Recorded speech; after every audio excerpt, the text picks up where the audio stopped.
محترم ناظرین کرام، السلام علیکم۔ آج کی ویڈیو حضرت عمر فاروق رضی اللہ تعالیٰ عنہ کی حالات زندگی کے بارے میں ہے۔ ہم میں سے اکثریت ان لوگوں کی ہیں جو حضرت عمر کی حالات زندگی سے ناواقف ہیں۔ ناظرین، حضرت عمر فاروق رضی اللہ تعالیٰ عنہ کی 7 پشتوں میں کوئی بادشاہ نہیں گزرا تھا۔ آپ بھیڑ بکریاں اور اونٹ چراتے چراتے بڑے ہوئے تھے، اور آپ نے تلوار بازی اور تیر اندازی بھی کسی اکیڈمی سے نہیں سیکھی تھی۔ سکندر اعظم نے آرگنائزڈ آرمی کے ساتھ 10 برسوں میں 17 لاکھ مربع میل کا علاقہ فتح کیا تھا، جبکہ حضرت عمر فاروق رضی اللہ تعالیٰ عنہ نے 10 برسوں میں آرگنائزڈ آرمی کے بغیر 22 لاکھ مربع میل کا علاقہ فتح کیا، اور اس میں روم اور ایران کی 2 سپر پاور بھی شامل تھیں۔ آج کے سیٹلائٹ، میزائل اور آبدوزوں کے دور میں بھی دنیا کے کسی حکمران کے پاس اتنی بڑی سلطنت نہیں جو حضرت عمر فاروق رضی اللہ تعالیٰ عنہ نے نہ صرف گھوڑوں کی پیٹھ پر فتح کرائی تھی بلکہ اس کا انتظام بھی چلایا تھا۔ الیگزینڈر نے فتوحات کے دوران اپنے بے شمار جرنیل قتل کرائے۔ بے شمار جرنیلوں اور جوانوں نے اس کا ساتھ چھوڑا۔ اس کے خلاف بغاوتیں بھی ہوئیں، اور ہندوستان میں اسی کی فوج نے آگے بڑھنے سے انکار بھی کر دیا۔ لیکن حضرت عمر فاروق رضی اللہ تعالیٰ عنہ کے کسی ساتھی کو ان کے حکم سے سرتابی کی ضرورت نہ ہوئی۔ وہ ایسے کمانڈر تھے کہ آپ نے عین میدان جنگ میں عالم اسلام کے سب سے بڑے سپہ سالار حضرت خالد بن ولید رضی اللہ تعالیٰ عنہ کو معزول کر دیا، اور کسی کو یہ حکم ٹالنے کی ضرورت نہ ہوئی۔ آپ نے حضرت سعد بن ابی وقاص رضی اللہ تعالیٰ عنہ کو کوفے کی گورنری سے ہٹا دیا۔ آپ نے حضرت حارث بن کعب رضی اللہ تعالیٰ عنہ سے گورنری واپس لے لی، لیکن کسی کو حکم عدولی کی ضرورت نہ ہوئی۔ الیگزینڈر نے 17 لاکھ مربع میل کا علاقہ فتح کیا، لیکن دنیا کو کوئی نظام، کوئی سسٹم نہ دے سکا، جبکہ حضرت عمر فاروق رضی اللہ تعالیٰ عنہ نے دنیا کو ایسے سسٹم دیے جو آج تک پوری دنیا میں رائج ہے۔ آپ نے سن ہجری کا اجرا کیا، جیل کا تصور دیا، مؤذنوں کی تنخواہیں مقرر کی، مسجدوں میں روشنی کا بندوبست کرایا، پولیس کا محکمہ بنایا، ایک مکمل عدالتی نظام کی بنیاد رکھی، آب پاشی کا نظام قائم کرایا، فوجی چھاونیاں بنوائی اور فوج کا باقاعدہ محکمہ قائم کیا۔ آپ نے دنیا میں پہلی بار دودھ پیتے بچوں، معذوروں، بیواؤں اور بے آسراؤں کے وظائف مقرر کیے۔ آپ نے دنیا میں پہلی بار حکمرانوں، سرکاری عہدیداروں اور والیوں کے اثاثے ڈکلیئر کرنے کا تصور دیا۔ آپ نے بے انصافی کرنے والے ججوں کو سزا دینے کا سلسلہ بھی شروع کیا۔ آپ راتوں کو تجارتی قافلوں کی چوکیداری کرتے تھے۔ آپ فرمایا کرتے تھے کہ جو حکمران عدل کرتے ہیں وہ راتوں کو بے خوف سوتے ہیں۔ آپ کا فرمان تھا، قوم کا سردار قوم کا سچا خادم ہوتا ہے۔ آپ کی مہر پر لکھا تھا، عمر، نصیحت کے لیے موت ہی کافی ہے۔ آپ کے دسترخوان پر کبھی 2 سالن نہیں رکھیں گے۔ آپ زمین پر سر کے نیچے اینٹ رکھ کر سو جاتے تھے۔ آپ سفر کے دوران جہاں نیند آ جاتی تھی، آپ کسی درخت پر چادر تان کر سایہ کرتے تھے اور سو جاتے تھے، اور رات کو ننگی زمین پر دراز ہو جاتے تھے۔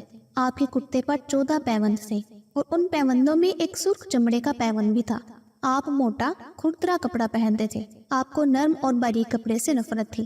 آپ کسی کو جب سرکاری عہدے پر فائز کرتے تھے تو اس کے اثاثوں کا تخمینہ لگوا کر اپنے پاس رکھ لیتے تھے، اور اگر سرکاری عہدے کے دوران اس کے اثاثوں میں اضافہ ہو جاتا تو آپ اس کی اکاؤنٹیبلٹی کرتے تھے۔ آپ جب کسی کو گورنر بناتے تو اسے نصیحت فرماتے تھے، کبھی باریک کپڑے نہ پہننا، چھنا ہوا آٹا نہ کھانا، دربان نہ رکھنا، اور کسی فریادی پر دروازہ بند نہ کرنا۔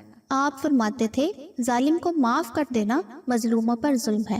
آپ کا یہ فکرہ آج انسانی حقوق کے چارٹر کی حیثیت رکھتا ہے کہ مائیں بچوں کو آزاد پیدا کرتی ہیں۔ تم نے انہیں کب سے غلام بنا لیا؟ آپ اسلامی دنیا کے پہلے خلیفہ تھے جنہیں امیر المؤمنین کا خطاب دیا گیا۔ دنیا کے تمام مذاہب کی کوئی نہ کوئی خصوصیت ہے، اسلام کی سب سے بڑی خصوصیت عدل ہے، اور حضرت عمر فاروق رضی اللہ تعالیٰ عنہ وہ شخصیت ہے جو اس خصوصیت پر پورا اترتے ہیں۔ آپ شہادت کے وقت مقروض تھے، چنانچہ آپ کی وصیت کے مطابق آپ کا واحد مکان بیچ کر آپ کا قرض ادا کر دیا گیا، اور آپ دنیا کے واحد حکمران تھے جو فرمایا کرتے تھے کہ میرے دور میں اگر فرات کے کنارے کوئی کتا بھی بھوک سے مر گیا تو اس کی سزا عمر کو بھگتنا ہوگی۔ آپ کے عدل کی یہ حالت تھی۔ آپ کا انتقال ہوا تو آپ کی سلطنت کے دور دراز علاقے کا ایک چرواہا بھاگتا ہوا آیا اور چیخ کر بولا، لوگو، حضرت عمر فاروق رضی اللہ تعالیٰ عنہ کا انتقال ہو گیا۔ لوگوں نے حیرت سے پوچھا، تم مدینے سے ہزاروں میل دور جنگل میں ہو، تمہیں اس سانحے کی اطلاع کس نے دی؟ چرواہا بولا، جب تک حضرت عمر فاروق رضی اللہ تعالیٰ عنہ زندہ تھے میری بھیڑیں جنگل میں بے خوف پھرتی تھیں، اور کوئی درندہ ان کی طرف آنکھ اٹھا کر نہیں دیکھتا تھا، لیکن آج پہلی بار ایک بھیڑیا میری بھیڑ کا بچہ اٹھا کر لے گیا۔ میں نے بھیڑیے کی جرأت سے جان لیا کہ آج دنیا میں حضرت عمر فاروق رضی اللہ تعالیٰ عنہ موجود نہیں ہیں۔ میں دنیا بھر کے مورخین کو دعوت دیتی ہوں کہ وہ الیگزینڈر کو حضرت عمر فاروق رضی اللہ تعالیٰ عنہ کے سامنے رکھ کر دیکھیں۔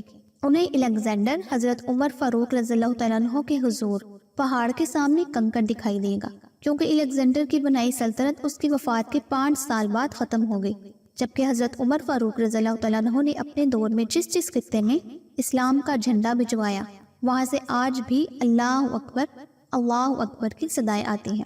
وہاں آج بھی لوگ اللہ کے سامنے سجدہ کرتے ہیں۔ حضرت عمر فاروق رضی اللہ تعالیٰ عنہ کے بنائے نظام دنیا کے 245 ممالک میں آج بھی کسی نہ کسی شکل میں موجود ہے۔